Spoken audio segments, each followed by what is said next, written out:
The Autumn of Eleanor Whitmore. The dawn of September 23, 1852, broke over the Yorkshire moors with a peculiar stillness that seemed to hold the very air in suspension. Heavy mist clung to the stone walls of Whitmore Hall like ghostly tendrils, wrapping around the ancient manor house as though nature itself was reluctant to witness the day's events. Within the west wing of the estate, servants had been moving since the first light of morning, heating water for the bride's preparations, smoothing linens with pressing irons, and arranging autumn roses that had arrived from the Ashford greenhouses just hours before. Eleanor Whitmore stood motionless before the tall mirror in her chamber as her devoted maid, Catherine, fastened the final row of silk-covered buttons on her wedding dress. The gown was an extraordinary creation of champagne-coloured silk brought from France and Chantilly, lace so intricate it seemed woven from moonlight itself. 8 months of labour by Yorkshire's most skilled dressmakers had produced this garment, designed to transform a gentleman's daughter into a countess. "You're absolutely beautiful, Miss Eleanor," Catherine whispered, her voice catching with sentiment as she adjusted the delicate veil over Eleanor's auburn locks. Catherine had served her since Eleanor was 8 years old, and the maid's eyes shimmered with maternal affection as she stepped back to survey her work. Eleanor examined her reflection with a critical gaze. The woman staring back possessed a composed elegance, with features that were refined if not breathtaking. A graceful nose, intelligent hazel eyes, and lips that naturally settled into a thoughtful expression. Her auburn hair had been styled in an intricate arrangement beneath the veil, decorated with autumn chrysanthemums and tiny seed pearls. A careful touch of rouge warmed her cheeks, and the slight trembling of her gloved fingers was the only visible sign of her inner turbulence. Today represented the culmination of her 23 years of existence, the day Eleanor Whitmore would finally become the Countess of Ashford, fulfilling the destiny arranged for her before she could speak her first words. "Thank you, Catherine," she responded quietly, touching the emerald pendant at her throat, a gift from the Earl sent that very morning with a formal note expressing his eagerness for their marriage. "I have been preparing for this moment my entire life." Indeed she had, from the instant her father, Sir Thomas Whitmore, and the former Earl of Ashford had clasped hands over her cradle, binding her future with a marriage agreement inscribed on vellum and sealed with the crests of both families. Eleanor had been groomed specifically for this position. Every lesson, every accomplishment she had mastered was intended to prepare her to stand beside one of England's most distinguished earls. She had conquered French by age 9, adding Spanish and German by 14. She could perform Mozart's most demanding concertos with technical excellence, if perhaps with less emotion than her piano instructor might have desired.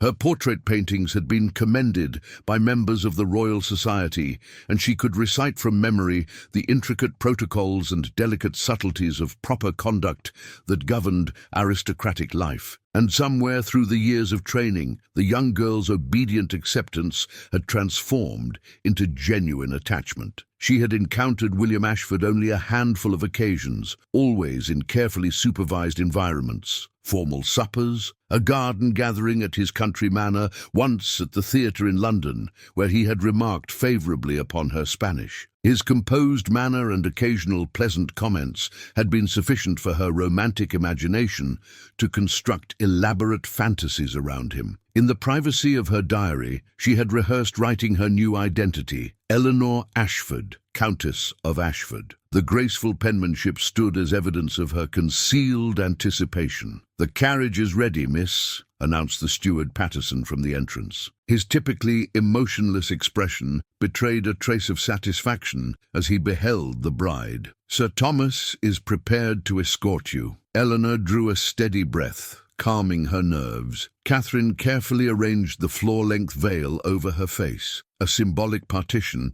between the maiden she had been and the woman she was about to become. "You'll be a magnificent countess, Miss Eleanor," Catherine whispered as she made one last adjustment to the train. "The finest Ashford has ever seen." Indeed, the journey from Whitmore Hall to the Ashford family chapel consumed 25 minutes by carriage. The morning fog had started to dissipate, revealing glimpses of the verdant verdant September countryside in its autumn splendor. The Ashford family chapel stood upon a gentle elevation, overlooking the family's extensive holdings, its weathered stone walls and Gothic spires reaching back to the 14th century. As Eleanor's carriage drew near, she glimpsed England's most distinguished families filing into the ancient church. Ladies in their most elaborate gowns and ornate headpieces, gentlemen in formal dress with polished silk hats and ivory-handled canes. The elite of English society had assembled to observe the union of two great houses. Eleanor's heart thundered beneath her tightly bound corset. Through the carriage window, she spotted the Earl of Wellington himself, the legendary commander, climbing the chapel stairs. Government officials, nobles of the realm, even distant cousins to the crown, had all come to witness Eleanor Whitmore fulfill the covenant made at her birth. The carriage halted before the chapel's weathered oak entrance. Her father, Sir Thomas Whitmore, a severe man of 52 whose business expertise had elevated their family's standing beyond their relatively modest title, stood ready to assist her descent. His greying hair was flawlessly groomed, his expression one of contentment rather than paternal warmth. "Today you fulfill your obligation to our family," he stated as he extended his arm, his customary greeting supplanting any fatherly expressions of tenderness or recognition. The marriage would solidify the Whitmores' position in society, merging their commercial prosperity into the aristocratic sphere through an alliance with one of England's most ancient earldoms. "Yes, father," Eleanor responded dutifully, though internally her heart soared with private happiness. For her, today was about more than obligation or family elevation. It was about commencing her life with William, the man who had filled her thoughts for years. The chapel doors swung open to unveil the interior, adorned with hundreds of white and gold roses and countless burning tapers. The assembled guests, nearly 300 of England's elite, rose as the chamber ensemble began the wedding procession. The ancient stone walls seemed to hold their breath as Eleanor took her first step down the aisle on her father's arm, her eyes fixed on William's broad back at the altar ahead. He stood dignified and commanding in his formal attire, his aristocratic silhouette striking against the backdrop of stained glass windows, portraying his ancestors' military triumphs. The morning light streamed through the colored glass, casting a rainbow glow upon the scene. Eleanor was midway down the aisle when she noticed her 18-year-old sister Amelia seated in the front row. The younger Whitmore daughter appeared particularly striking in a dress of powder blue silk that enhanced her fair complexion, her golden ringlets styled fashionably beneath a hat adorned with forget-me-nots. Amelia caught her eye and smiled, but something in that smile, a knowing sparkle perhaps, or a trace of concealed satisfaction, made Eleanor's footstep hesitate momentarily. Sir Thomas's grip on her arm intensified, urging her onward. The final few steps to the altar seemed to extend interminably as Eleanor's heart raced with expectation. Finally, they reached the front of the chapel, where the aged vicar waited with an open prayer book. Sir Thomas placed Eleanor's hand on the prayer book, symbolically transferring his daughter to the church and to her husband. As Eleanor took her position beside the groom, William finally turned to face her. She anticipated seeing warmth in his eyes, perhaps even appreciation as he beheld his bride for the first time on their wedding day. Instead,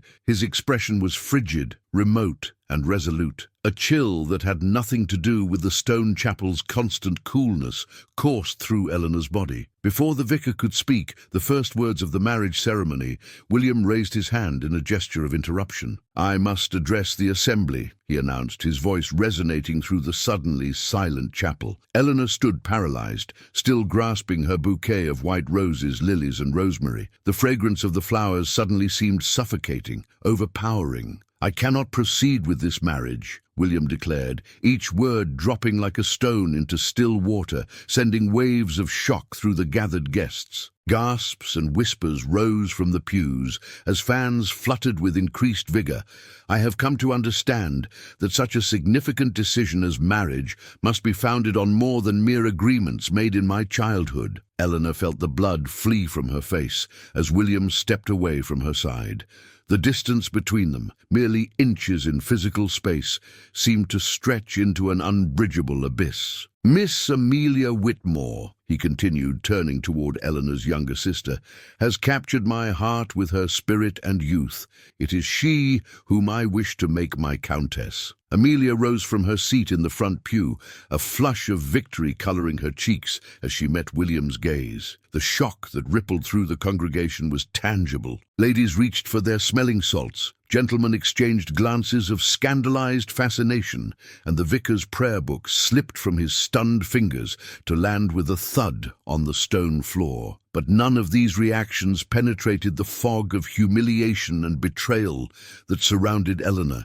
The pain that pierced through her heart was physical in its intensity, stealing her breath and blurring her vision. "This is unconscionable," Sir Thomas bellowed, stepping forward with his face contorted in fury. "We have a contract, Ashford, a legally binding agreement between our families." "A contract I am willing to honor financially," William replied coldly, turning to face his almost father-in-law with the confidence of a man whose title and wealth made him virtually untouchable. "Triple the dowry will be transferred to your accounts by month's end as compensation, but I will not bind myself for life to a woman when I prefer another. Even you, Sir Thomas, with your mercantile roots, must understand the value of choosing the superior option when it presents itself." The deliberate reference to Sir Thomas's trading origins, a source of both wealth and social anxiety, was a calculated insult that further inflamed the situation. Several of Sir Thomas's allies stepped forward in support,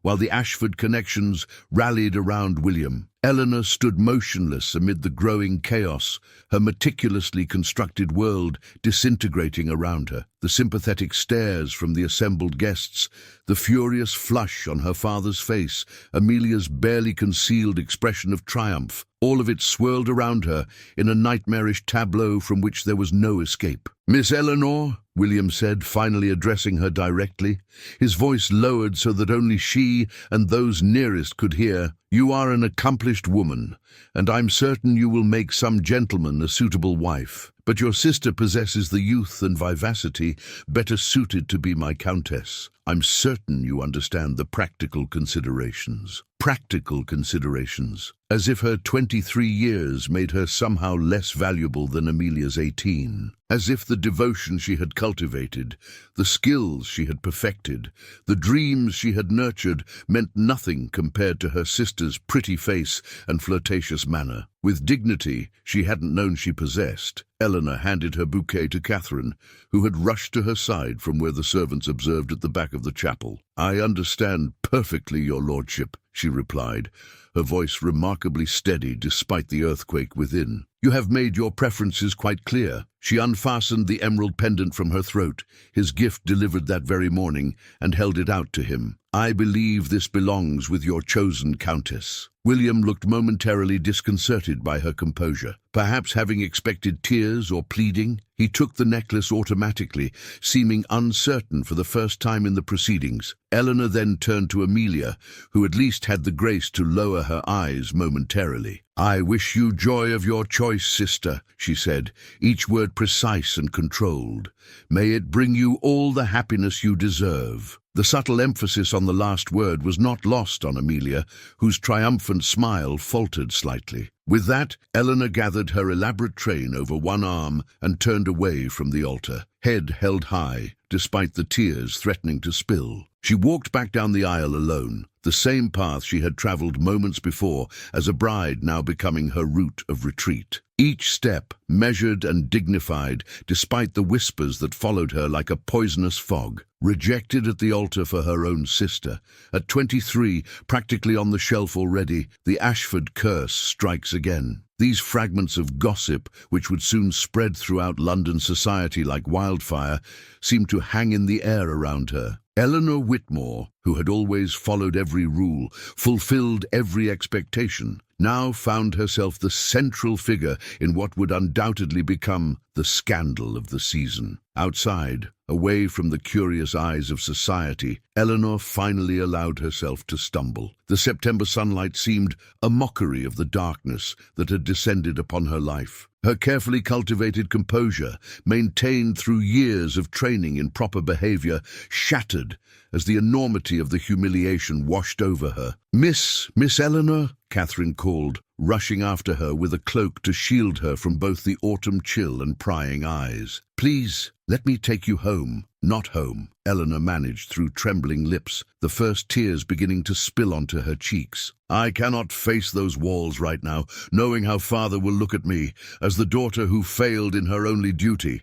Take me to Aunt Beatrice's townhouse in London. She at least will understand what it means to be deemed insufficient by a man." Catherine nodded, signaling frantically to the Whitmore coachman, who'd been waiting to transport the newly married couple to the wedding breakfast. He quickly brought the carriage around, helping Eleanor inside, while Catherine shielded her from the first curious onlookers beginning to emerge from the chapel. As the carriage pulled away from the chapel, Eleanor caught a final glimpse through the window of William and Amelia standing together on the steps, already looking like the perfect aristocratic couple as the guests swarmed around them with renewed excitement. The scandal would be enormous, but William's title and Amelia's youth and beauty would eventually smooth over the impropriety. Society always forgave the young, the beautiful, and the powerful. The life Eleanor had prepared for since birth had been stripped away in an instant, leaving her adrift in a society that would forever define her by this rejection. The carefully arranged marriage that was to have been her crowning achievement had become her greatest humiliation. The skills she had acquired to be the perfect countess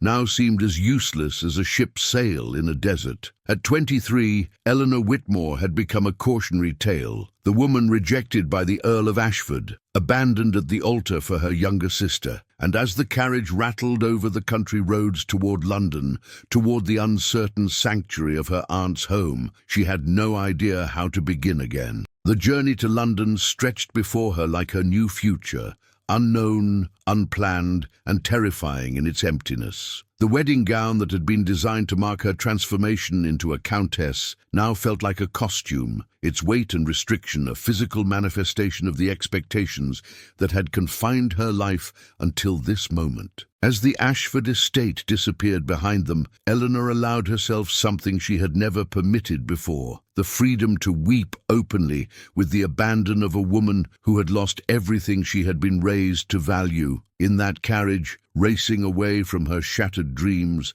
Eleanor Whitmore began the painful process of discovering who she might become when all her careful preparation proved worthless, and the path laid out for her since birth suddenly vanished beneath her feet. The carriage journey from the Ashford estate to London was a blur of green countryside, gradually giving way to the sprawling metropolis. Eleanor sat in numb silence, her wedding gown a cruel reminder of all she had lost. As London's buildings began to appear, the reality of her situation settled upon her shoulders like a physical weight. She was no longer a bride-to-be, no longer the future Countess of Ashford. She was now something far worse in Victorian society, a woman rejected, an object of pity and gossip. By the time the carriage rolled onto the cobblestones of Belgrave Square, Eleanor had composed her exterior, though her heart still thundered with pain and humiliation. Catherine helped straighten her veil and wiped away the traces of tears, though nothing could be done about her reddened eyes. "Remember, miss, you've done nothing wrong," Catherine whispered as the carriage came to a stop. "Hold your head high." Aunt Beatrice's London townhouse stood as a dignified testament to refined independence, its white stone facade and black iron railings setting it apart from its neighbours. Unlike most women of her station, Lady Beatrice Thornhill had never married, choosing instead to live by her own means after inheriting a substantial fortune from her father. At 58, she had long since ceased to care about society's whispers regarding her unmarried state. The carriage door opened, and Eleanor found herself face to face with Aunt Beatrice herself, who had apparently been watching from her drawing-room window. Tall and slender, with silver hair arranged in an unfashionably simple style, Lady Beatrice Thornhill cut an imposing figure on her doorstep.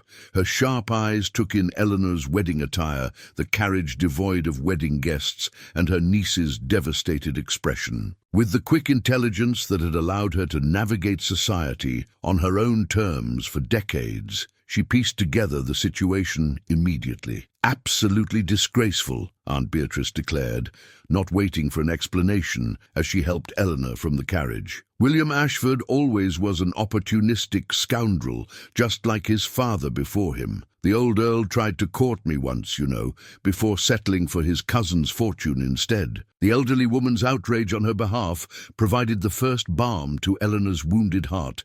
At least someone believed the fault lay with William, not with her supposed inadequacies. "Come, child," Aunt Beatrice continued, leading Eleanor inside with a protective arm around her waist.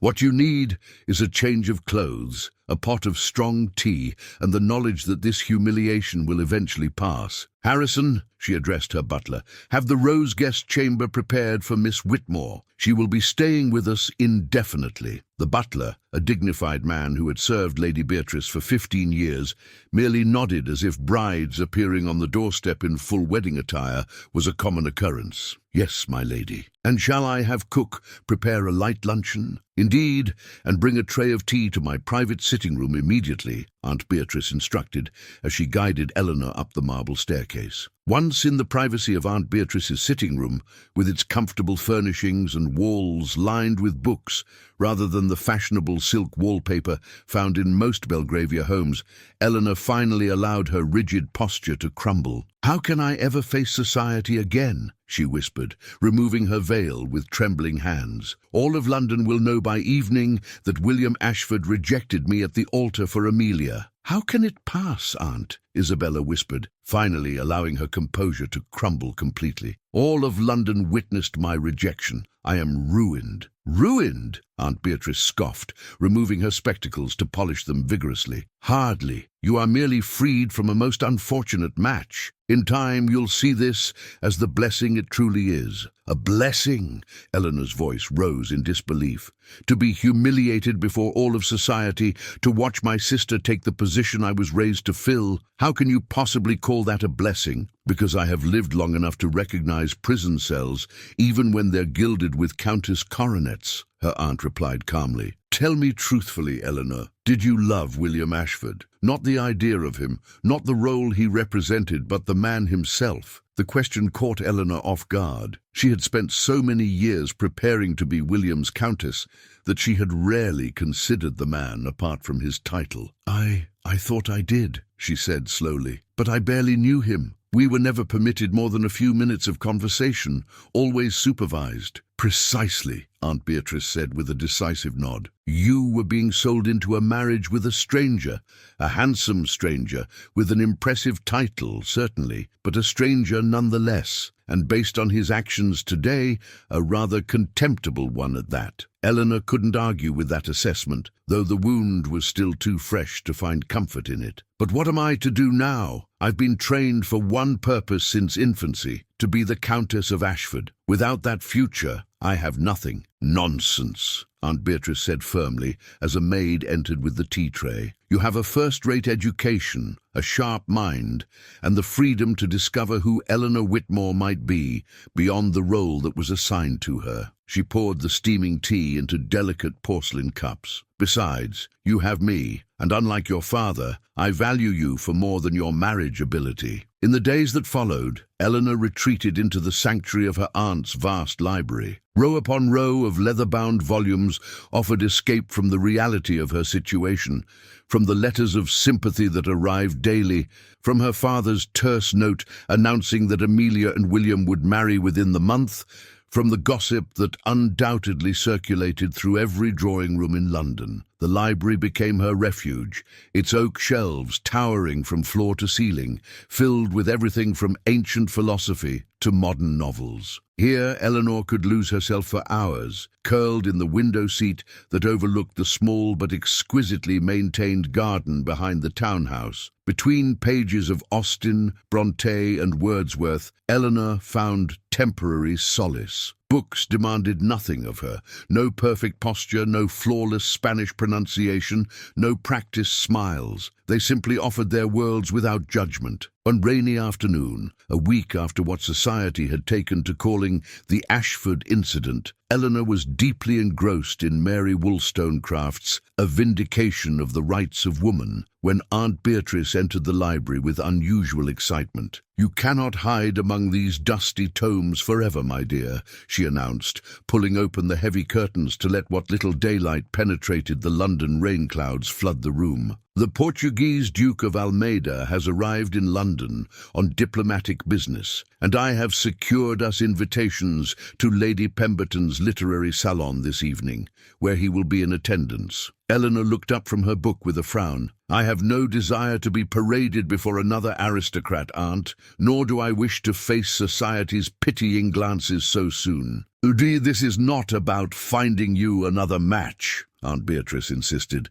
seating herself in the leather armchair opposite Eleanor's window seat. "It is about showing London that Eleanor Whitmore is neither broken nor in hiding. Besides, the Duke is known to be quite the intellectual. Lady Pemberton tells me he has translated several works of Milton into Portuguese himself." Eleanor closed her book, keeping her finger between the pages to mark her place. "I appreciate your concern, Aunt, but I'm not ready to face society. The humiliation is still too fresh, and it will remain fresh if you continue to nurture it in isolation," Aunt Beatrice replied, with the directness that had always characterized her speech. "I'm not suggesting you attend a grand ball or the opera, where you would be the center of attention. Lady Pemberton's salon is a small gathering of intellectuals and literary-minded aristocrats, precisely the sort of people who value conversation over gossip." Eleanor hesitated, her natural inclination to withdraw warring with the growing tedium of her self-imposed isolation. "What would I even wear? I brought nothing with me except my wedding clothes." Aunt Beatrice smiled, recognizing the question as tentative acceptance. "I've already instructed my dressmaker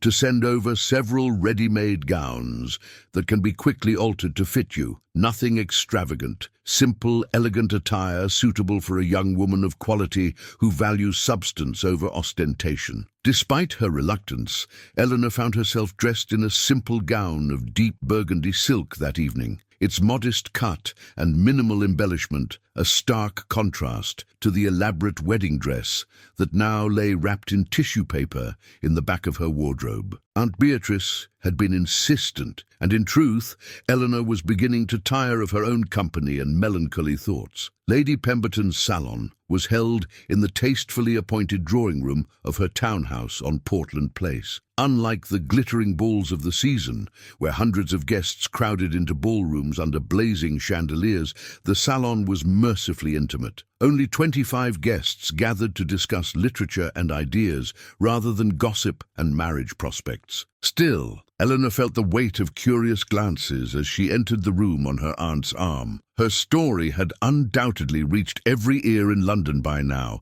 embellished with each retelling. She kept her chin high, drawing on reserves of dignity she hadn't known she possessed. "Lady Thornhill, Miss Whitmore," Lady Pemberton greeted them warmly, a kindness in her eyes that suggested genuine sympathy rather than morbid curiosity. In her 50s, with a reputation as a blue-stocking tempered by impeccable social credentials, Lady Pemberton was known for her literary interests and her disinclination toward malicious gossip. "How delightful that you could join us. We are discussing the merits of the Romantic poets this evening. Mr. Coleridge's latest publication has sparked quite the debate." Eleanor nodded politely, steeling herself against the inevitable whispers. To her surprise, however, most guests seemed genuinely engaged in the literary debate rather than in her scandal. Perhaps Aunt Beatrice had been right about this particular gathering.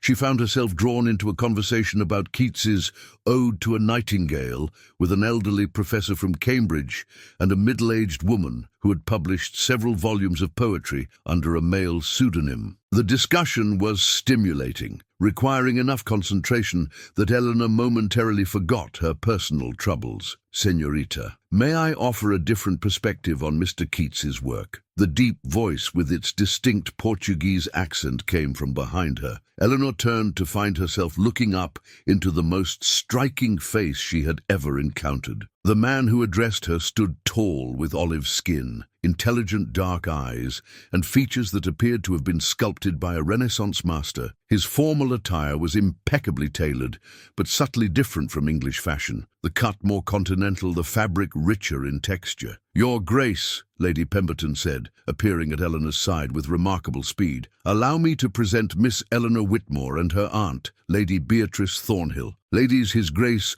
Dom Rafael de Almeida, Duke of Porto." "The honor is mine," the Duke said, bowing elegantly. Unlike most English aristocrats who treated such gestures as perfunctory social requirements, there was a fluid grace to his movement that suggested genuine respect. "I could not help overhearing your defense of Keats's Ode to a Nightingale. Your insights were most compelling." Eleanor felt color rise to her cheeks. After weeks of being the subject of pitying glances and whispered conversations, to be addressed as an intellectual equal was unexpectedly refreshing. "You are too kind, Your Grace. I merely suggested that his portrayal of transcendence speaks to universal human experience rather than mere romantic escapism, as Professor Hamilton contends. Precisely why it resonates across cultures," Raphael agreed, his dark eyes lighting with intellectual engagement. "In Portugal, we too understand the beauty of longing, what we call saudade, sweet melancholy, a longing for something perhaps never attained." Eleanor translated softly, surprising herself with her knowledge of the concept. The Duke's eyebrows rose in surprise. "You are familiar with Portuguese concepts, Miss Whitmore?" "Only a little," she admitted. "I focus more on French and Spanish in my studies, but I've always been fascinated by languages and their unique expressions." "Still impressive," he said with a smile that transformed his serious face, revealing a slight dimple in his left cheek. "Perhaps you might help me better understand some of your English idioms during my stay in London. I find myself frequently confused by your curious expressions." For the first time since her wedding day, Eleanor felt the ghost of a genuine smile touch her lips. "I would be happy to assist, Your Grace, though I warn you that English is filled with contradictions, as are most worthwhile things in life," he replied, his dark eyes holding hers for a moment longer than propriety strictly allowed. The conversation shifted to the Duke's diplomatic mission, negotiations regarding Portuguese port wine imports, following recent changes in English tariffs, but maintained an intellectual quality that Eleanor found engaging. Unlike the superficial exchanges she was accustomed to with English gentlemen, who rarely discussed serious matters with young ladies, the Duke spoke to her as if her opinions had genuine value. "In Lisbon, ladies frequently participate in political discussions," he explained,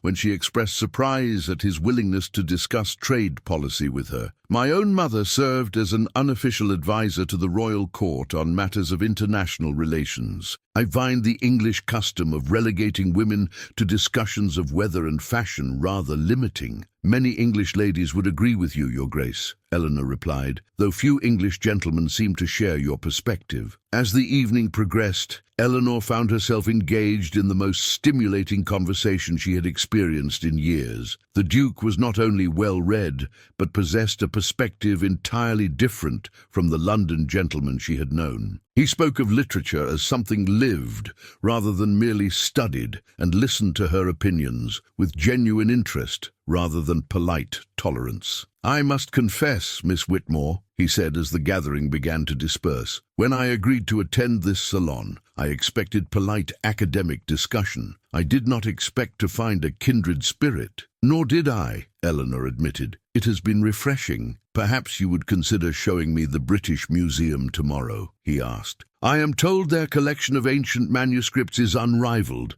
and I would value a knowledgeable companion." Before Eleanor could respond, Aunt Beatrice appeared at her side, having observed the extended conversation with evident satisfaction. "My niece would be delighted, Your Grace," she declared. "Shall we say 11 o'clock? I would, of course, accompany them as chaperone." "I would be honored." the Duke replied, bowing over Lady Beatrice's hand. "Until tomorrow then, ladies." Later, as their carriage rolled back toward Belgrave Square through the gas-lit London streets, Eleanor turned to her aunt. "That was rather presumptuous of you, Aunt." "Nonsense," Aunt Beatrice replied with a satisfied smile. "I merely accepted an invitation that you were clearly inclined to accept yourself. Besides, did you not notice how every lady in that room envied your extended conversation with the handsome Duke?" Lady Hamilton's daughter looked positively green with jealousy. "I am not interested in making anyone envious," Eleanor said firmly, "nor am I looking for another attachment so soon after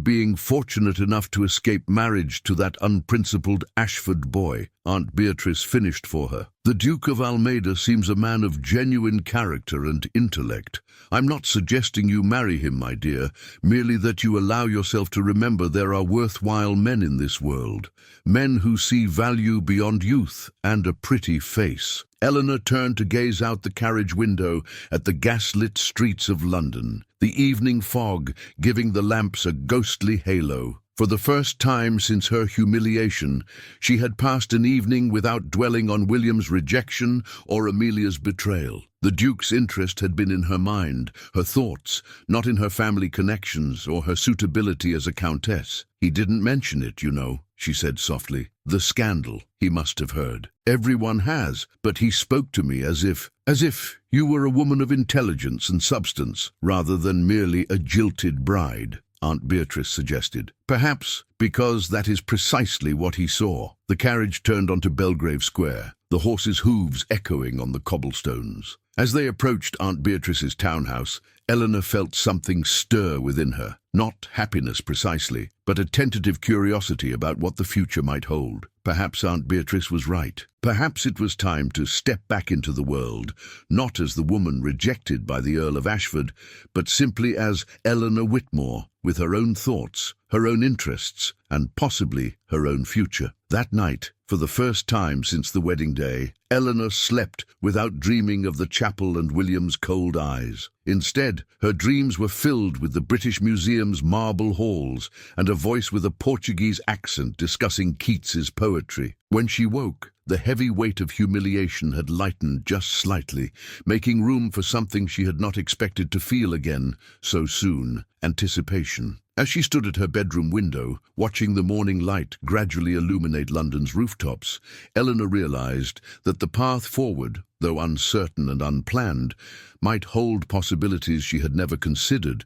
when her future seemed so rigidly predetermined. She rang for Catherine to help her dress for the day. "The burgundy walking dress, I think," she instructed, "and my hair in a simpler style than yesterday. We're going to the British Museum." "Yes, miss," Catherine replied, unable to hide her pleasure at seeing her mistress taking an interest in her appearance again.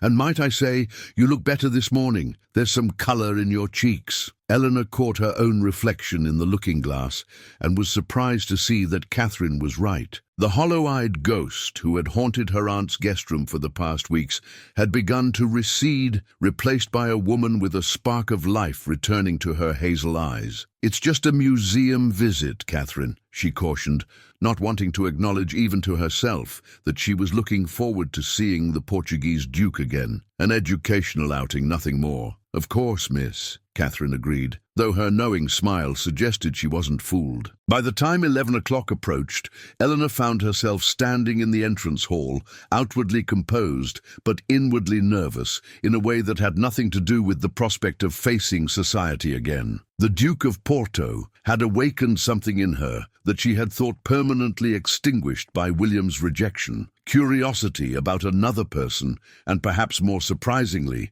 curiosity about herself. When the door knocker sounded precisely at 11, Eleanor smoothed her skirts and took a deep breath. Whatever happened next, whether this outing led to friendship, something more, or nothing at all, she was, for the first time in her life, facing a day that had not been mapped out for her since birth. There was terror in such freedom, certainly, but also an exhilarating sense of possibility. The butler opened the door to reveal Dom Rafael de Almeida, Duke of Porto, standing on the doorstep in mourning attire, his carriage waiting at the curb. As he bowed over her hand in greeting, his dark eyes met hers with what seemed like genuine pleasure at seeing her again. "Miss Whitmore," he said, his accented voice somehow transforming her ordinary name into something melodic. "I have been looking forward to our expedition." "As have I, Your Grace," Eleanor replied, surprised to discover that she meant it. Behind her, Aunt Beatrice descended the stairs, ready for her role as chaperone, a knowing smile playing at the corners of her mouth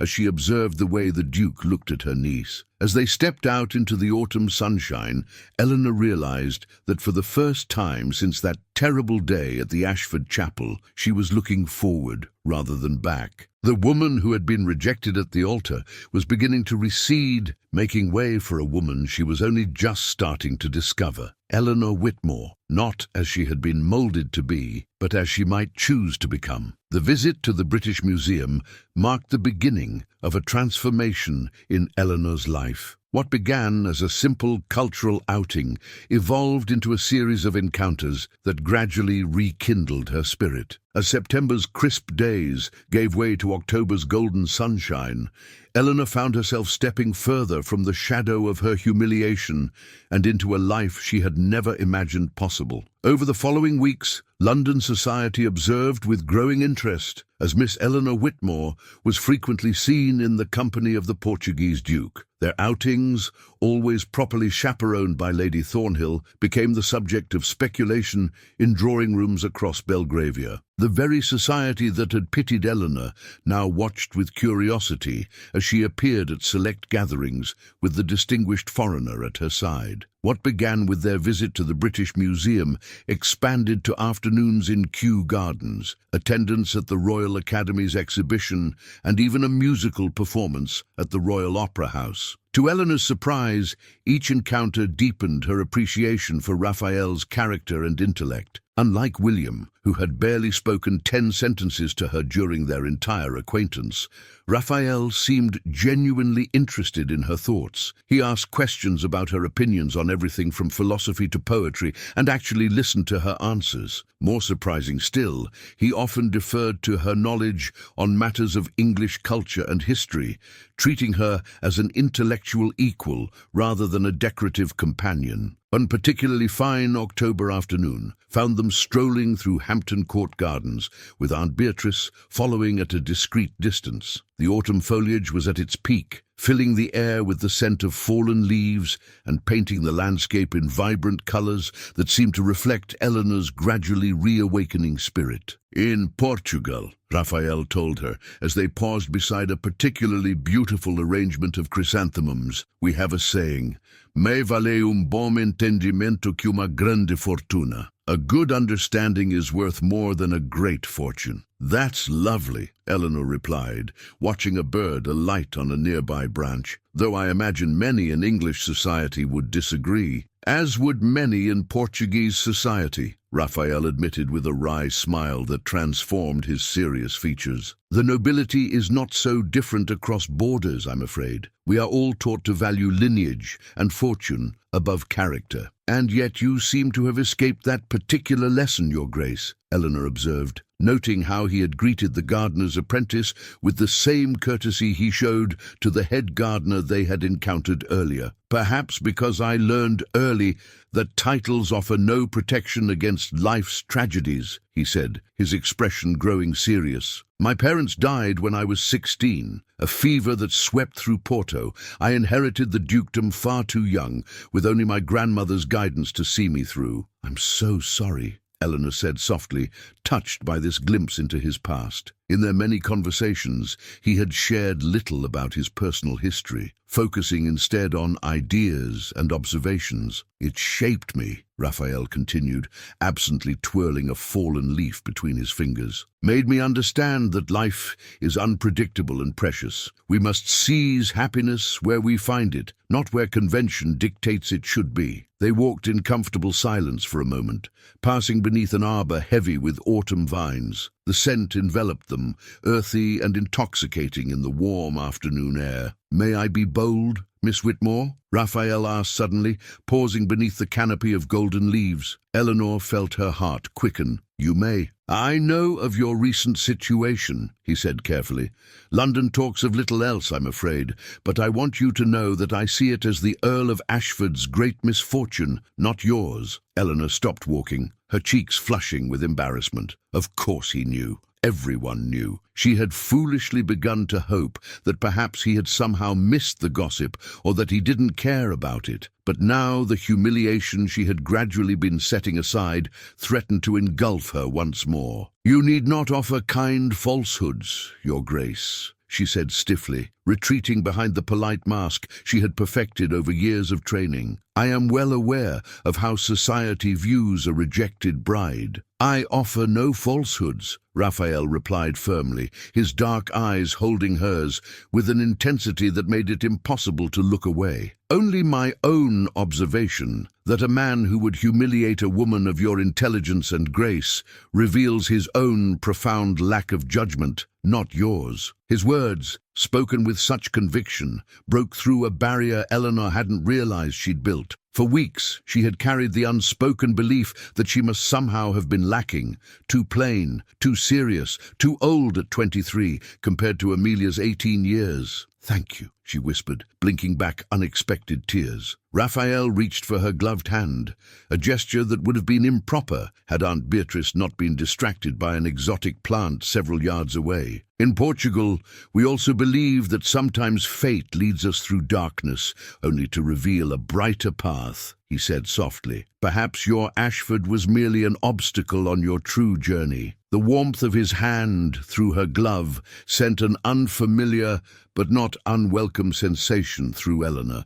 She should withdraw her hand, propriety demanded it, but for once she allowed herself to defy convention. They stood thus for a moment, connected by that simple touch, while birds sang around the golden leaves above them, and London society seemed very far away. The following day, Eleanor was still dwelling on that moment in the garden, when Harrison, Aunt Beatrice's butler, entered the library where she had been attempting to read. "A letter for you, miss," he announced, presenting it on a silver salver. Eleanor recognized the handwriting immediately, her mother's elegant script. With trepidation, she broke the seal, wondering what news from home awaited her. The letter began with familiar formalities, but quickly came to its purpose. The Countess of Harrington was hosting her annual grand ball the following evening, and Lady Whitmore expected Eleanor to attend with Aunt Beatrice. More concerning still, the letter mentioned that William and Amelia would be there, their first public appearance as husband and wife since their hastily arranged wedding 3 weeks prior. "I cannot possibly attend," Eleanor told her aunt over luncheon, placing the letter beside her plate. "They will be there as husband and wife." "Precisely why you must go," Aunt Beatrice insisted, setting down her fork with a decisive click against fine porcelain. "If you hide away, you confirm every whisper that you are devastated beyond recovery. Besides," she added with a knowing smile, "I have it on good authority that the Duke of Almeida will be in attendance." "How do you know that?" Eleanor asked, surprised. "Because I took the liberty of ensuring he received an invitation," her aunt replied unapologetically. "Lady Harrington and I have been friends since we were girls. She was quite amenable to adding the Portuguese envoy to her guest list, especially when I mentioned his interest in English customs." Eleanor shook her head at her aunt's transparent matchmaking. "Even if he attends, I'm not certain I can face William and Amelia together. The humiliation is still too raw." "My dear," Aunt Beatrice said, her voice gentler than usual, "there will always be a reason to avoid facing them if you search for one. But consider this. Would you rather they believe they've broken your spirit? Or would you prefer to show them that Eleanor Whitmore is made of stronger stuff than they imagined?" That evening, Eleanor stood before her mirror, examining her reflection with critical eyes. Her gown was new, a creation of deep emerald silk that Aunt Beatrice had insisted upon, claiming that Eleanor had worn enough pastel colors to last a lifetime. Bold, not black for mourning, nor white for innocence. her aunt had declared when the dressmaker presented the design. A color that announces your transformation. The woman reflected back at Eleanor barely resembled the bride who had stood in white just weeks earlier. There was a new awareness in her eyes, a slight lift to her chin that spoke of emerging strength rather than practiced poise. The emerald silk complemented her auburn hair and fair skin, making her appear more vivid, more present than the watercolor pastels she had always worn as the dutiful daughter. When they arrived at Harrington House, Eleanor took a steadying breath before entering the ballroom. The grand space glittered with hundreds of candles, illuminating London's elite in their finest attire. The moment she appeared in the doorway on Aunt Beatrice's arm, conversations faltered and heads turned in her direction. "Courage, my dear," Aunt Beatrice murmured. "Remember who you are becoming, not who you were told to be." Eleanor nodded, scanning the room until her eyes found what they unconsciously sought. Raphael standing near a column, his formal attire distinctly Portuguese in cut and style. When he saw her, his face lit with a smile that somehow made the whispers around them fade into insignificance. He crossed the room to bow before her. "Miss Whitmore, you are a vision tonight." "No, thank you, Your Grace," she replied, suddenly aware of every eye upon them, of the assessment and speculation taking place behind fans and raised champagne glasses. "Would you do me the honor of reserving the first waltz for me?" he asked. Before she could respond, a familiar voice cut through her consciousness. "Eleanor, how unexpected to see you here." William Ashford stood before her, Amelia on his arm. Her sister was resplendent in a gown of pale pink silk, her golden curls arranged elaborately beneath a diamond tiara, the Ashford family heirloom that should have adorned Eleanor's head. Eleanor felt as if all the air had been pulled from the room. This was the moment she had dreaded, the confrontation she had imagined in countless restless nights. Yet now that it had arrived, she was surprised to find herself steadier than expected. "Your lordship," Eleanor responded with perfect composure, dropping into a flawless curtsy. "Countess, I trust married life agrees with you both." William had the grace to look slightly uncomfortable, while Amelia merely tightened her grip on his arm, her triumphant smile barely concealed. "Indeed," William replied stiffly. "London has been abuzz with talk of your friendship with the Portuguese Duke." Eleanor felt Raphael stiffen beside her. "Allow me to make introductions," she said smoothly. "Your Grace, may I present Dom Rafael de Almeida, Duke of Porto. Your Grace, the Earl and Countess of Ashford." The men exchanged terse bows, sizing each other up with the wariness of natural rivals. The contrast between them was striking. William, fair and classically English, with his golden hair and blue eyes. Raphael, dark and intense, with the unmistakable pride of Portuguese nobility evident in his bearing. "I understand congratulations are in order," Raphael said, his Portuguese accent more pronounced than usual. "Though I confess, English marriage customs continue to surprise me. In Portugal, we consider a man's word his bond, especially in matters of honor." The subtle rebuke was not lost on anyone present. William's face flushed, a muscle twitching in his jaw. "I assure you, Your Grace, that English honor is no less stringent. Sometimes circumstances require adaptations." "How fascinating," Raphael replied with dangerous politeness. "In my country we have another saying, quem muda de opinião como de camisa não merece confiança nem na missa. He who changes his mind as often as his shirt deserves no trust, not even at Mass." Amelia's eyes narrowed. "Perhaps some Portuguese lessons would improve your English, Your Grace. Your accent makes understanding difficult." "Amelia," William murmured warningly. Eleanor felt a surge of unexpected strength. The sister who had betrayed her, the man who had humiliated her, they suddenly seemed smaller than she remembered, less intimidating. "His Grace speaks 6 languages fluently, Countess," Eleanor said calmly. "How many do you speak now?" Amelia's face flushed with anger, but before she could respond, the orchestra began the opening notes of a waltz. "I believe this is our dance, Miss Whitmore," Raphael said, offering his arm. As he led her onto the floor, Eleanor felt a weight lifting from her shoulders. The couple they left behind no longer held power over her happiness. Whatever pain they had caused remained, but its sting had lessened. "You handled that with remarkable grace," Raphael murmured as they took their positions for the waltz. "I had an excellent example of dignity before me," she replied, nodding toward him. As they moved across the floor, Eleanor became aware of something shifting within her, a final release of the life she had been prepared for, and an opening to possibilities she had never permitted herself to imagine. The gaze of society followed them, noting how well they moved together, how the Portuguese Duke looked at his partner with undisguised admiration. "There is something I must tell you," Raphael said as they waltzed through the crowded ballroom. "My diplomatic mission concludes at the end of this month.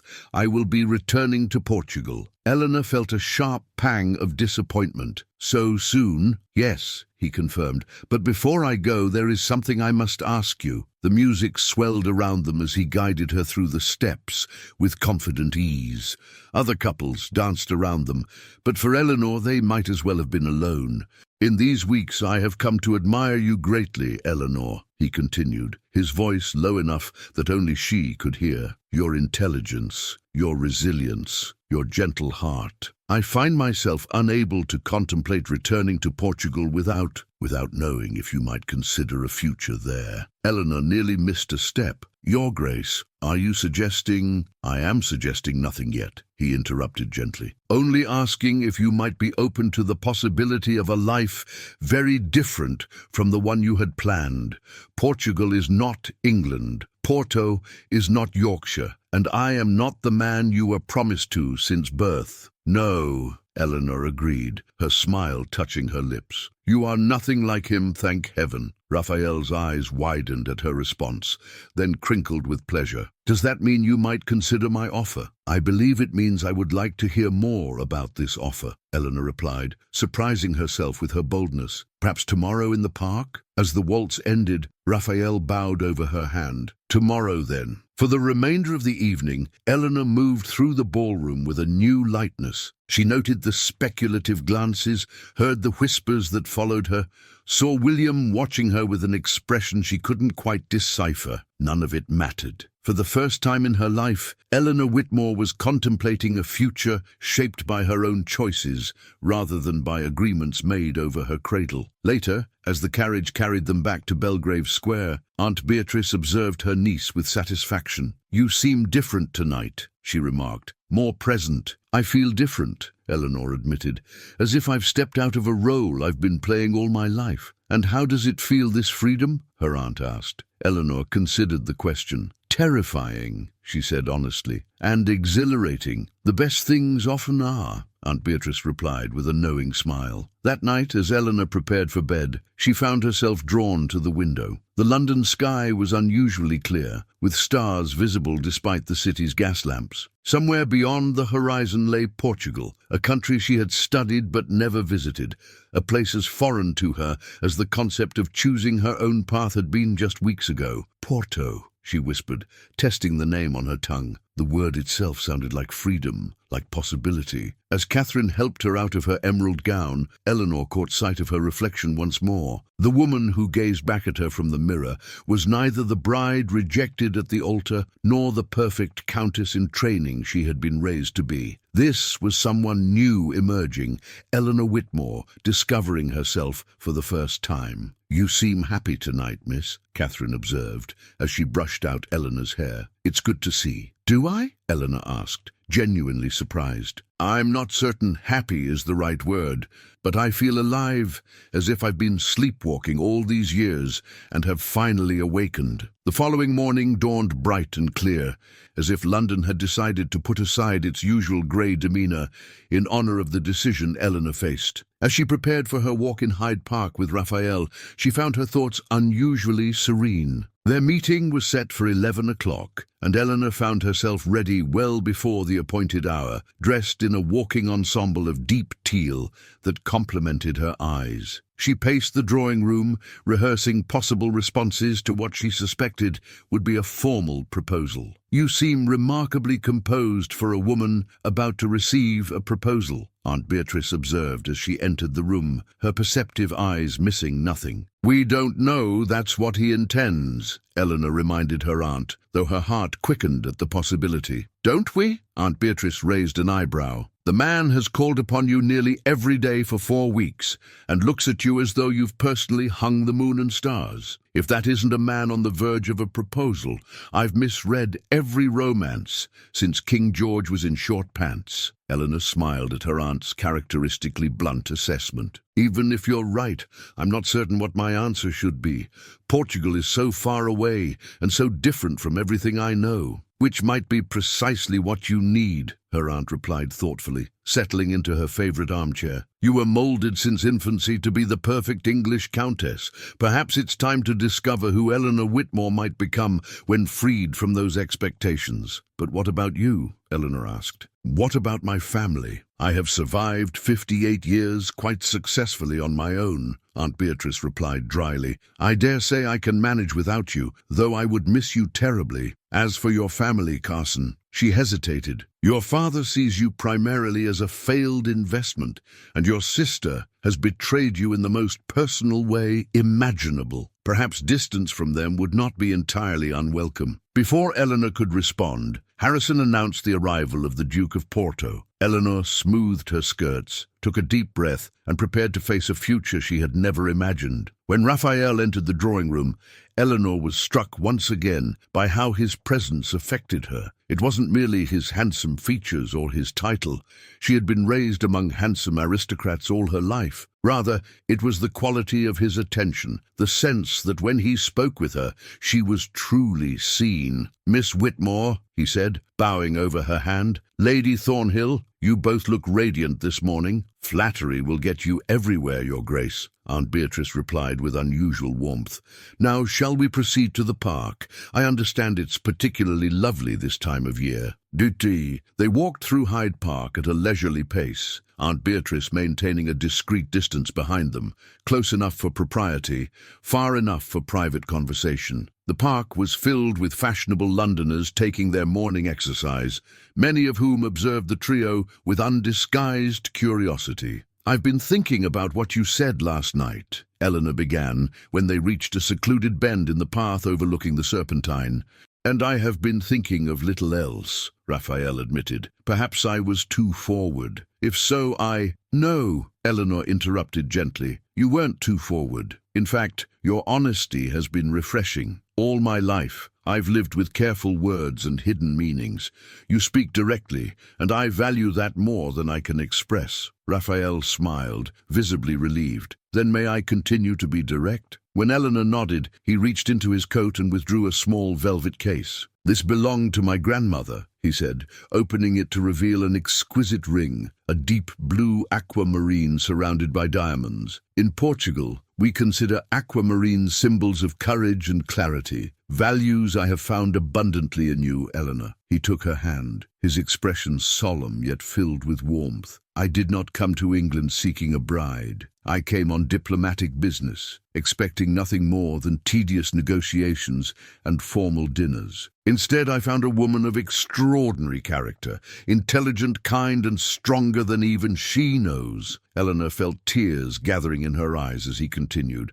I know this is sudden. I know Portugal is not your home, and that my proposal comes at a time when you are still healing from betrayal. But I also know, with a certainty I cannot explain, that you are the woman I wish to share my life with. He knelt before her there on the gravel path, heedless of his immaculate trousers. Eleanor Whitmore, would you do me the great honor of becoming my wife? Not because of arrangements made in your childhood, but because we choose each other freely as equals. Time seemed to still around them. The gentle lap of water against the lake shore, the distant calls of children playing, the rustle of leaves overhead, all faded into insignificance as Eleanor looked into the eyes of the man before her. In that moment of perfect clarity, Eleanor realized that the answer had been forming within her heart since their first meeting. Raphael had entered her life when she believed herself defined by rejection and had instead helped her discover her own worth beyond the role she had been raised to fill. The woman who had been betrayed at the altar was not the same woman who stood in the park today. In just a few short weeks, Eleanor had begun to shed the layers of conditioning that had shaped her entire existence. With Raphael, she glimpsed the possibility of a life built on mutual respect and genuine affection, rather than duty and social expectation. "Yes," she whispered, then more firmly, "yes, I will marry you, Raphael." His face transformed with joy as he rose to slip the ring onto her finger. It fit perfectly, as if it had been made for her hand alone. "You have made me the happiest of men," he said, raising her gloved hand to his lips. From behind them came the sound of applause. Aunt Beatrice, abandoning all pretense of not eavesdropping, approached with a broad smile. "Well done, Your Grace," she declared. "I was beginning to fear I'd need to drop more obvious hints." "Aunt," Eleanor protested, blushing furiously. "What? I'm an old woman with no time for unnecessary delays," Aunt Beatrice replied unapologetically. "Now shall we discuss wedding plans? I suggest a small, elegant ceremony before you depart for Portugal. No sense giving the gossips more time to wag their tongues." As they walked back through the park, arm in arm, Eleanor was conscious of the curious glances directed their way. By evening, all of London would know that the woman rejected by one earl had captured the heart of another, more distinguished aristocrat. The narrative was too romantic, too satisfying for even the most cynical socialites to resist. But for Eleanor, the true story was far more significant than any gossip could capture. In choosing Raphael, and in being chosen by him, she had taken the first step toward defining herself on her own terms. The journey ahead would lead her far from the path that had been laid out for her since birth, across oceans to a land she had never seen. Yet as she looked up at the man beside her, she felt not fear, but anticipation. The life awaiting her in Portugal was unknown, but it would be her own. A life chosen rather than assigned. A future built on love rather than duty. As they reached the park gates, Eleanor caught sight of a familiar carriage passing by, the Ashford crest emblazoned on its door. Through the window she glimpsed William's profile, his attention focused on some document in his hands, unaware of her presence. A month ago, such an encounter would have filled her with pain and humiliation. Today, she felt only a faint echo of those emotions, overshadowed by gratitude. Had William not rejected her, she would never have discovered her own strength. Had he not chosen Amelia, Eleanor would never have found Raphael. Sometimes she reflected as they continued their walk. What appears to be a cruel twist of fate is merely the beginning of a better story. The news of Eleanor Whitmore's engagement to the Portuguese Duke spread through London society with remarkable speed. By evening, every drawing room buzzed with the story, how the woman rejected by one aristocrat had captured the heart of another, more distinguished one. The narrative was too romantic, too satisfying for even the most cynical socialites to resist. Even the Morning Post carried a small announcement the following day, noting the fortuitous alliance between an esteemed English family and Portuguese nobility. For Eleanor, however, the days following her engagement existed in a separate reality from society's gossip. Each morning brought a fresh awareness of the aquamarine that now adorned her hand, not a symbol of duty like the emerald William had given her on their wedding day, but a token of genuine affection and mutual choice. Sir Thomas Whitmore, upon receiving Raphael's formal request for Eleanor's hand, responded with characteristic pragmatism. "A Portuguese dukedom is certainly acceptable," he wrote in his reply, delivered by messenger to Aunt Beatrice's townhouse. "Though I trust the financial arrangements will be thoroughly documented before any ceremony takes place." Eleanor read her father's letter with a mixture of amusement and resignation. "He hasn't changed," she told Raphael, as they sat together in Aunt Beatrice's drawing room, reviewing their plans for the small wedding that would take place before their departure for Portugal. "Everything remains a transaction to him." "Then we must be grateful that our marriage will be something far more meaningful," Raphael replied, his hand covering hers. "In Portugal, we have a tradition of as aras, 13 gold coins the groom gives to the bride during the ceremony, symbolizing his commitment to her welfare. I would give you 13,000 if it meant securing your happiness. but I suspect your happiness cannot be purchased with gold. No, Eleanor agreed softly.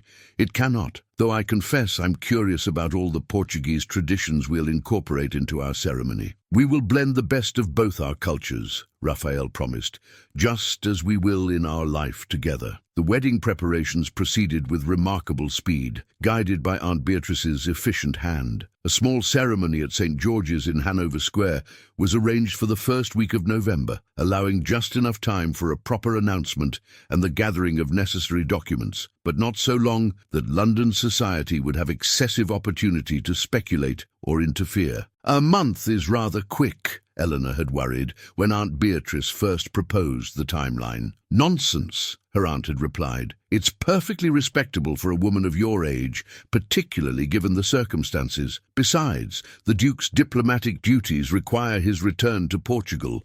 Would you prefer a long engagement, conducted primarily through correspondence? Eleanor had to admit she would not. After spending her entire life waiting to fulfill a predetermined destiny, the idea of further delay held little appeal. As the wedding day approached, Eleanor found herself settling into a strange new reality. Her days were filled with preparations, selecting a modest but elegant trousseau suitable for the Portuguese climate, studying books about her future home, and practicing her Portuguese with Raphael's patient guidance. Her evenings often included small social gatherings where she and her fiancé were the objects of intense curiosity and increasingly genuine good wishes. "You seem happy," observed Lady Pemberton during one such gathering, a musical evening at which Eleanor had just performed a Portuguese folk song that Raphael had taught her. "Genuinely happy, not merely resigned or composed." "I am," Eleanor replied, surprised by the realization. "I never expected to find such joy after... "On that Ashford boy's foolishness," Lady Pemberton supplied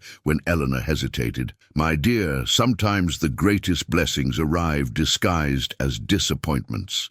I suspect in 10 years' time you'll look back on that day at the altar as the most fortunate escape of your life." 3 days before their wedding, scheduled as a modest ceremony at St. George's in Hanover Square, an unexpected visitor arrived at Lady Thornhill's townhouse. "The Earl of Ashford requests an audience with Miss Whitmore," the butler announced with evident disapproval. Eleanor, who had been reviewing Portuguese phrases with Raphael's patient guidance, looked up in surprise. "William is here?" "Alone," the butler confirmed with a significant glance. Eleanor exchanged a look with her aunt, who nodded grimly. "Show him into the small parlour, Harrison. I shall receive him there." "Are you certain?" Raphael asked, concern evident in his expression. "I could accompany you." "No," Eleanor decided after a moment's consideration.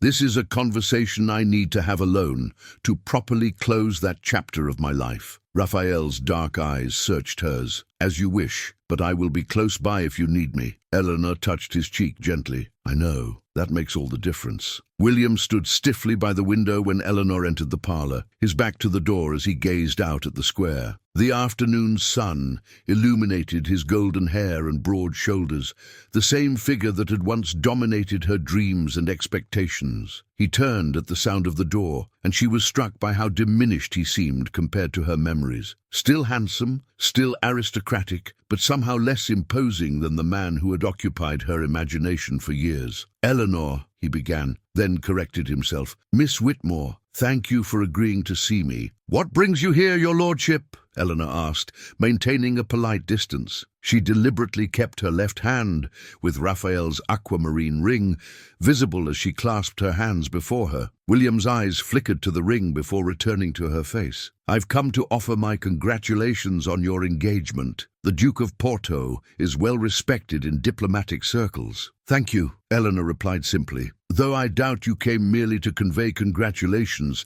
that could have been expressed at any social gathering." A flicker of the old William, imperious, slightly impatient, crossed his face before he mastered it. "No, I wanted to speak with you privately, to explain." "There's no need," Eleanor interrupted gently. "Your actions at our wedding were explanation enough." "Were they?" William challenged, a hint of the entitled young man she had once idealized creeping into his tone. "Do you truly understand why I made that choice?" Eleanor studied him, seeing for the first time the insecurity beneath his aristocratic bearing. William Ashford, Earl of Ashford, had never in his life had to explain himself to anyone, especially not to a woman. That he felt compelled to seek her out to justify his actions revealed more about his character than any explanation he might offer. "I believe I do," she said calmly. Amelia was younger, more vivacious, perhaps more biddable. She represented a better opportunity to secure your bloodline with numerous heirs, a practical choice for a man concerned primarily with practical matters. William looked taken aback. "You've changed," he observed. "Yes," Eleanor agreed simply. "I have." A silence stretched between them, filled with all that could not be said, how his rejection had broken her,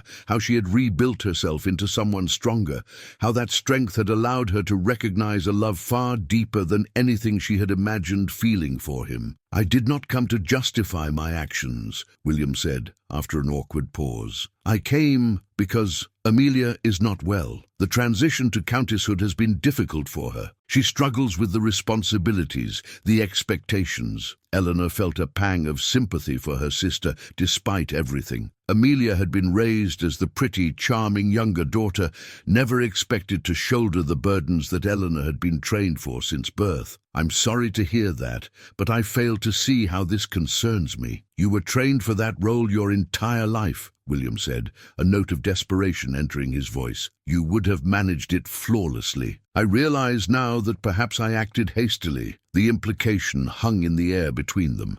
Eleanor regarded him with newfound clarity. "Are you suggesting that you regret your choice?" she asked quietly. William did not answer directly. "I merely wish to convey that your abilities were perhaps undervalued." Eleanor felt a surge of emotion, not the heartbreak or vindication she might once have expected, but a profound sense of closure. "3 months ago, those words would have meant everything to me," she said softly.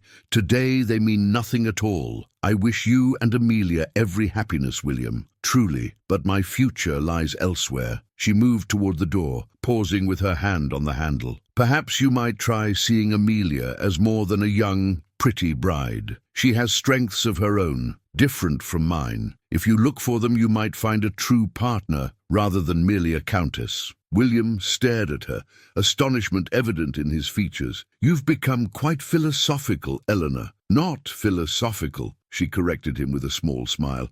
"Simply wiser about what truly matters in life. Good day, your lordship." As she closed the door behind her, Eleanor felt the last weight of her former life lift from her shoulders. In the drawing room, she found Raphael waiting anxiously with Aunt Beatrice, who made no pretense of disinterest in the unexpected visit. "All is well?" Raphael asked, searching her face. "All is perfect," she assured him, taking his hands in hers. "I am exactly where I am meant to be." The morning of Eleanor's wedding dawned clear and bright, as if nature itself approved of the union about to take place. Unlike the elaborate preparations for her first wedding, this morning was marked by a calm intimacy. Catherine helped her into a simple gown of ivory silk, new with no associations to her previous wedding, while Aunt Beatrice supervised the arrangement of white roses in her hair. "No veil this time," Eleanor had decided. "I want nothing hidden between us." St. George's, Hanover Square, was modestly filled with a select group of London's elite. Aunt Beatrice's friends, a few diplomatic associates of Raphael, and a small representation from the Whitmore family. Sir Thomas and Lady Whitmore sat stiffly in the front pew, their expressions a mixture of resignation and calculation. Amelia was conspicuously absent, having pleaded a sudden indisposition that prevented her attendance. As the organ played, Eleanor walked down the aisle on her father's arm, her step sure and her heart steady. Unlike the first time she had traversed this path, today she moved not toward a stranger and a duty, but toward a man she had chosen and who had chosen her. Raphael waited at the altar, his dark eyes never leaving her face as she approached. When Sir Thomas placed her hand in his, Eleanor felt not the transfer of property from one man to another,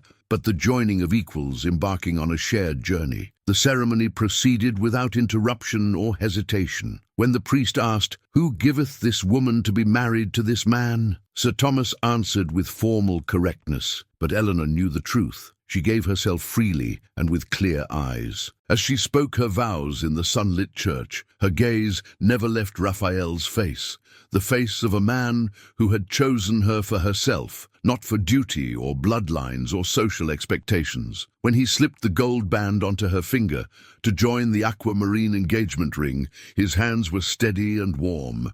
"With this ring I thee wed," he said in his accented English, then added softly in Portuguese, "Com este anel eu te dou meu coração e minha vida." With this ring I give you my heart and my life. After the ceremony, a small reception was held at Aunt Beatrice's townhouse.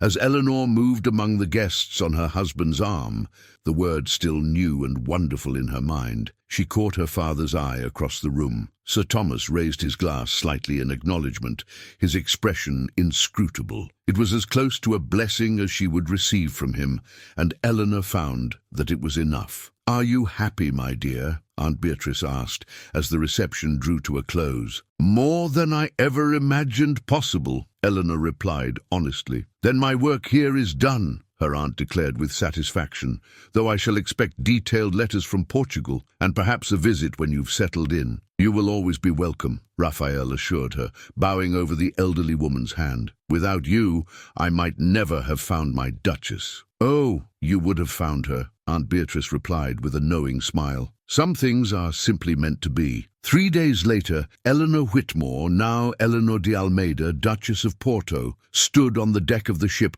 that would carry them to Portugal. The English coastline was gradually receding behind them, growing smaller with each passing minute. As their ship sailed from England's shores toward the sun-drenched coasts of Portugal, Eleanor stood on the deck beside her husband, watching her homeland fade into the distance. The November breeze carried the scent of salt and promise, ruffling the loose tendrils of hair that had escaped her bonnet. "Any regrets?" Raphael asked softly, his arms secure around her waist. Eleanor turned to look at him, this man who had recognized her worth when she had nearly forgotten it herself. In the weeks since their first meeting, she had discovered in him not only a keen intellect and honorable character, but a tenderness that had helped heal the wounds of her humiliation. "None," she replied with perfect honesty. "England was my past. You are my future." As the ship caught the wind and surged forward toward the Mediterranean, Eleanor felt a profound sense of peace. The path that had seemed so fixed from her infancy had taken an unexpected turn, leading her not to the life she had been prepared for, but to the one she was meant to live. The southern Portuguese sun would be different from London's gentle light. The language, customs, and expectations of her new homeland would challenge her in ways she had never anticipated. But with Raphael by her side, Eleanor faced this new chapter not with fear, but with excitement. She had entered the world as a girl promised to an earl since birth. She left England as a woman who had chosen her own destiny, and in that choice, Eleanor Whitmore, now Eleanor de Almeida, Duchess of Porto, had found not just love, but her true self. The voyage to Portugal took 9 days, during which Eleanor discovered she had an unexpected affinity for sea travel. While many of the passengers remained in their cabins suffering from seasickness, she spent hours on deck, fascinated by the ever-changing face of the ocean and the vast expanse of sky above them. "You would have made a fine explorer in another life," Raphael observed as they stood at the rail one evening, watching the sunset paint the water in shades of amber and crimson. "Perhaps in this life I still can be," Eleanor replied.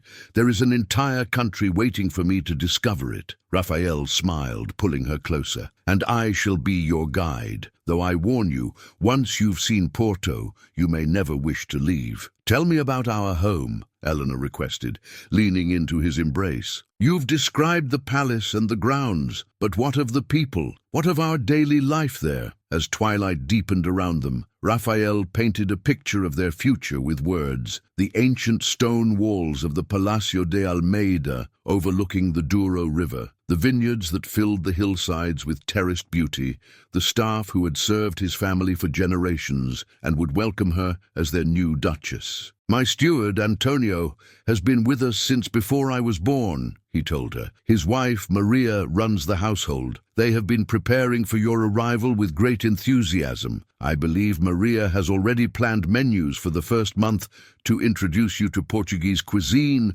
gradually." "They sound wonderful," Eleanor said, touched by the thought of strangers taking such care for her comfort. "They are family," Raphael corrected gently. "As you will be. In Portugal, the bonds between noble houses and those who serve them run deeper than in England. Generations of Almeidas and generations of their people living and working together through war and peace, prosperity and hardship." On the final day of their voyage, the Portuguese coastline appeared on the horizon, a golden line beneath a brilliant blue sky. As they drew closer, Eleanor could make out the port city of Porto, its ancient buildings cascading down the hillside to the river's edge, the iconic Dom Luís Bridge spanning the water like an iron rainbow. "Welcome to Portugal, my love," Raphael murmured, his arm around her waist as they stood at the ship's rail. "Welcome home." The word resonated within her. Home. Not the home she had been raised in,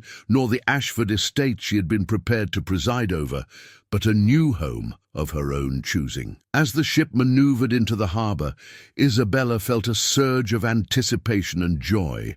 On the dock, a welcoming party awaited them. Raphael's younger sister, Mariana, several local officials, and a contingent of servants in the Almeida livery. The greeting was warm and effusive, with rapid Portuguese that challenged Eleanor's still-developing comprehension. "They are saying how beautiful you are," Raphael translated, as they rode in an open carriage through the city streets toward the Almeida Palace. "And how fortunate I am to have found an English rose to bring to Portuguese soil." Eleanor smiled, taking in the sights and sounds of her new home. The narrow cobblestone streets with their tiled buildings, the markets filled with produce she had never seen in England, the church spires rising against the blue sky. Everything was bathed in a golden light that seemed to make colours more vivid, sounds more musical, life itself more intense than in the muted greys of London. The Palacio de Almeida stood on a hill overlooking the city and the Douro River beyond, its golden stone walls gleaming in the late afternoon sun. As their carriage passed through the massive iron gates and into a courtyard filled with fountains and lemon trees, Eleanor felt a sense of rightness, of belonging that surprised her. "What do you think?" Raphael asked, watching her face as she took in the palace that would now be her home. "It's beautiful," Eleanor replied honestly. "More beautiful than I imagined." A line of servants stood waiting to greet them, headed by an elderly couple, Antonio and Maria, the steward and housekeeper Raphael had spoken of. They welcomed Eleanor with formal bows and warm smiles, their Portuguese slow and clear for her benefit. That evening, as she prepared for her first dinner as the Duchess of Porto, Eleanor stood on the balcony of their private apartments, looking out over the Douro. The setting sun turned the water to molten gold, while Rabelais boats returned to harbour with their cargo of wine barrels. "Are you happy?" Raphael asked, joining her at the railing. Eleanor turned to him, this man who had entered her life when all seemed lost and had shown her a world of possibilities she had never imagined. "Profoundly," she replied, reaching up to touch his face. "I never thought I could feel this way, so free, so alive." "That is all I wish for you," he said, drawing her into his arms. "To be happy, to be yourself, not the woman someone else decided you should be, but the woman you choose to become." As twilight deepened into night, the stars emerged above them, the same stars that shone over England, but somehow brighter, more numerous, in the clear Portuguese sky. Eleanor thought of the path that had brought her here, of the heartbreak that had ultimately led to joy. William's rejection, which had once seemed the end of her world, had merely been the beginning of a better story. Amelia's betrayal had freed her from a life that would have confined her to a role, rather than allowing her to become a person in her own right. She had entered the world as a girl, promised to an earl since birth. She had left England as a woman who had chosen her own destiny. And in that choice, Eleanor Whitmore, now Eleanor de Almeida, Duchess of Porto, had found not just love, but her true self. 6 months later, the Palacio de Almeida stood resplendent against the azure Portuguese sky, its golden stone walls catching the warm afternoon light. From the terrace garden, where Eleanor sat sketching, she could see sailboats dotting the river below, their white sails bright against the deep blue water. 6 months in Porto had transformed her in ways she could scarcely have imagined when she left England's shores. Her skin had taken on a golden hue from the Portuguese sun, her once perfect English rose complexion replaced by a healthier glow. Her Portuguese, once halting and formal, now flowed more naturally as she conversed with servants, local dignitaries, and the villagers who had welcomed their Duke's English bride with unexpected warmth. "Working on another landscape, my love?" Raphael's voice came from behind her as he emerged from the palace, loosening his cravat in the afternoon heat. Eleanor smiled up at her husband. "Not today. I'm writing to Aunt Beatrice." He settled beside her on the stone bench, glancing at the lengthy letter filled with her neat handwriting. "And how is the formidable Lady Thornhill?" "Thriving as always," Eleanor replied with a fond smile. "She writes that she's considering visiting us next spring. Apparently, London society has grown tediously predictable in my absence." Raphael chuckled.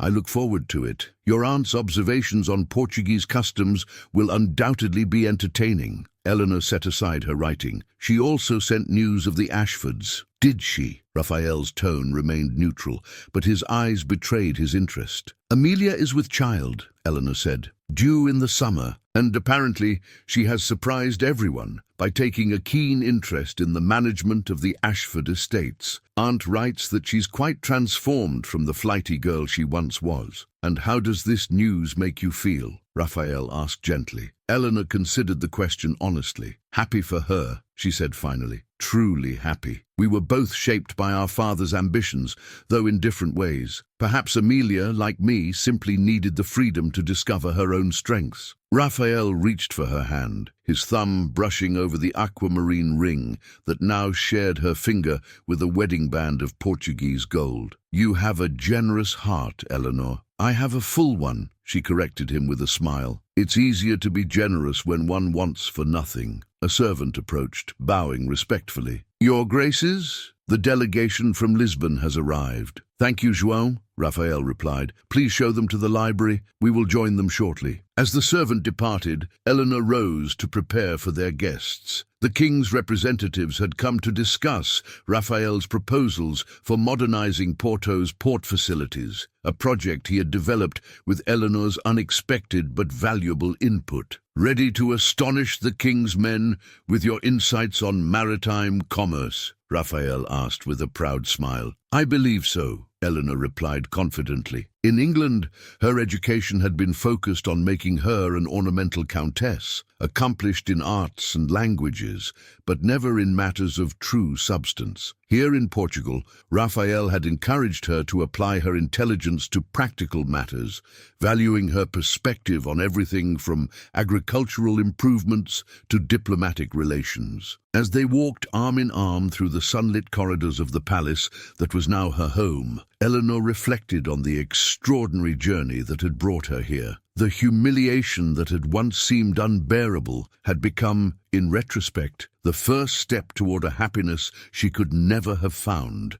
as the Countess of Ashford. "Sometimes," she said softly to Raphael as they paused before the library doors, "I think about that day at the altar when William chose Amelia, and I find myself wanting to thank him." "Thank him?" Raphael asked, surprised. Eleanor nodded, her eyes filled with love as she looked at her husband. "His rejection set me free to find you, and in finding you, I found myself." Raphael raised her hand to his lips. "Then I too must be grateful to the Earl of Ashford for his profound lack of judgment that brought the most precious treasure in the world to my shores." With the Portuguese sun streaming through the ancient windows of their ancestral home, the Duke and Duchess of Porto entered the library together, equals in partnership, united in purpose, and bound by a love that had been chosen freely rather than dictated by duty. And in that choice lay all the difference, the end. Dear listener, sometimes life places us on unexpected paths, moments when everything we planned seems to crumble. Like Eleanor, you too may be facing your own version of an empty altar or a broken promise. But remember, the destiny others have mapped out for us isn't always the one that will bring us true happiness. Often, it's precisely in our moments of greatest pain that the doors to our true purpose open. Perhaps today you're feeling the weight of rejection, the sting of betrayal, or simply the exhaustion of following expectations that aren't truly yours. Know that this pain isn't the end of your story. It's merely a necessary chapter for your transformation. Just as Eleanor found the strength to rebuild her identity and discover a deeper, more authentic love, you too carry within you a resilience you may not yet know. Your moments of greatest vulnerability can become the foundation of your greatest strength. Rest tonight knowing that tomorrow brings new possibilities. Allow yourself to release the reins of control for a few hours, trusting that you are protected and supported by the universe. Your body deserves rest, your mind deserves peace. And when the sun rises again, remember, you are not defined by the plans others made for you, but by the choices you yourself make each new day. As the Duchess of Porto discovered, sometimes our greatest gifts come disguised as our greatest disappointments. Thank you for your company on this journey of discovery and renewal. May your dreams be sweet and your awakening full of purpose. With profound gratitude, Echoes of the Heart. Thank you so much for staying with us until the very end. Please like, comment, and share this story if it touched your heart. We'd love to know, where in the world are you watching from? Drop a comment and let us know your location. Subscribe to our channel and support us from the bottom of your heart. Your support gives us the strength to continue creating stories filled with love, redemption, and unforgettable twists.